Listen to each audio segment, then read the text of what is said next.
xì tầng pi đây ngang làng bi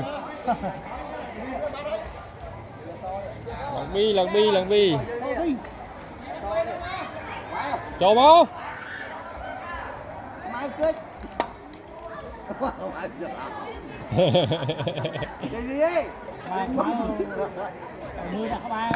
lên xì mình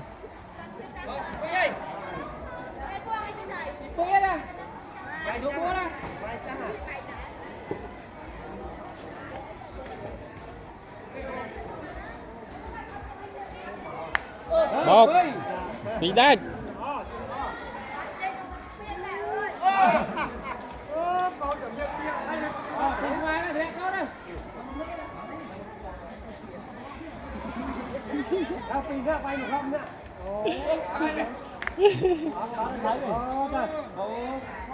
chun cái láng rồi